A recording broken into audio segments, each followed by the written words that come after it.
जनाब सदर शकील सिद्दीकी साहब, आज के मेहमान खुसूसी अली जावेद साहब, अली अहमद फ़ातमी साहब और नगमा परवीन, जिन्होंने साहिर लुधियानी की सवानियात पर रिसर्च की है, आज उन्हें कैफ़ी एकेडमी उन्हें एजाज़ से नवाज रही है। कैफ़ी आज़मी एकेडमी का मकसद ये है कि कैफ़ी साहब का जो मिशन था, वो कोई भी बात शुरू करते थे, आप सभी जानते हैं, तो वो कहते थे मैं ग़ुलाम हिंदुस्तान में पैदा हुआ, आज़ाद हिंदुस्तान में जी रहा हूँ और सोशलिस्ट हिंदुस्तान में मरूँगा। तो उनका ये ख्वाब पूरा तो नहीं हुआ, लेकिन उनकी शायरी और उनकी ज़िंदगी जो थी, जिन उसूलों के लिए वो कर रहे थे, वो आज भी मसाइल हैं। तो कैफ़ी साहब आज भी वो ज़िंदा हैं, क्योंकि उन मसाइल के लिए लड़ रहे थे और उन्हीं मसाइल को हल करने के लिए, उसको पकड़ने के लिए कैफ़ी एकेडमी अपनी कोशिश कर रही है, जो कि उसकी बिसात है। कैफ़ी एकेडमी का मकसद है, आज साहिर लुधियानी साहब पे ये सेमिनार रखा गया है। इसमें फ़ातमी भाई की तजवीज़ थी, जबकि मेरे कुछ लोगों ने कहा, हमने कि भाई लोग आते नहीं है सेमिनार में, ये है अभी हाल में किया, बार जितनी जल्दी सेमिनार ना।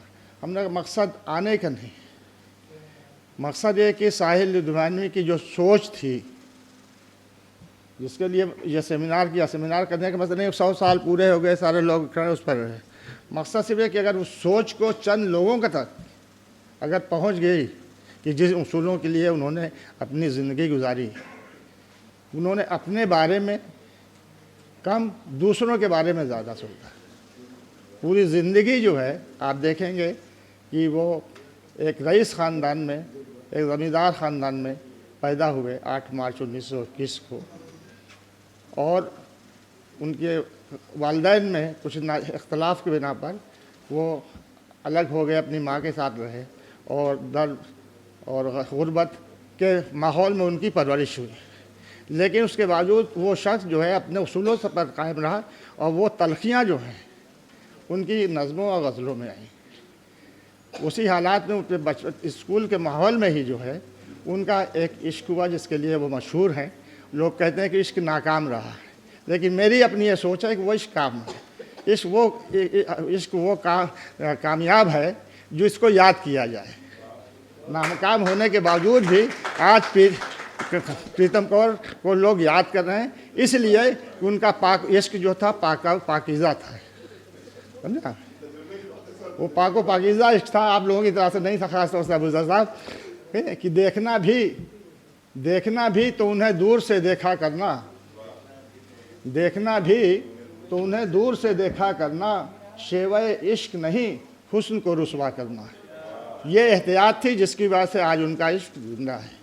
इस मौजू पर अभी बात करने के लिए हमारे बीच फ़ातमी भाई हैं, वो इस पर आपने अपने ख्यालात रखेंगे, सभी लोग हैं, ये इनका मौजू है।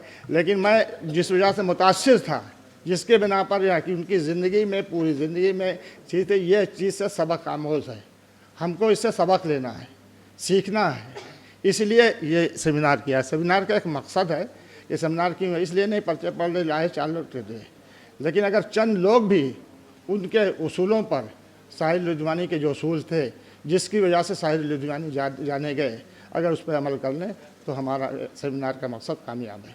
तादाद से मुराद नहीं है। दूसरी बात कैफ़ी आज़मी एकेडमी की।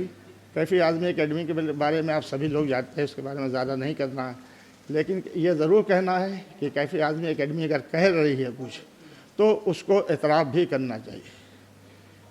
कैफ़ी आज़मी एकेडमी जिस दिन से कायम हुई है, उसका मकसद ये था कि मुख्तलिफ़ ज़बानों के लोगों को एक प्लेटफार्म पे लाया जाए। आज अभी पिछले साल मुंशी प्रेमचंद पे सेमिनार हुआ था, हमारे भाई नलिन रंजन सिंह और फ़ातमी भाई वगैरह थे, आज तक उस सेमिनार को लोग याद कर रहे हैं। ये मालूम है कि जो हिंदी राइटर है वो क्या लिख रहा है, समझा? जो उर्दू में वाले हैं वो क्या लिख रहे हैं। जैसा कि मुंशी प्रेमचंद ने कहा था कि अगर मैं हिंदी में सोचता हूँ तो उर्दू में लिखता हूँ, और उर्दू में सोचता हूँ तो हिंदी में लिखता हूँ। तो ये चीज़ें जो है जानने की ज़रूरत है हमारे समाज को, कि हमारे बीच में, इसीलिए कैफ़ी आज़मी एकेडमी की तश्कील है, यही एक मकसद है। जैसा कि अभी लोगों को बोलना है, साहब जी ने मुझे पहले ही हिदायत दे दी है, मैं अपने उस पर अमल करते हुए मैं अपनी जगह लेता हूँ। भाई यही मकसद है कैफी आज़मी एकेडमी का कि एक प्लेटफार्म कायम किया जाए। भाईचारा, आज नफ़रत का माहौल है, उस नफ़रत के माहौल को नलिन रंजन और फातिमी साहब ही नहीं रोक सकते।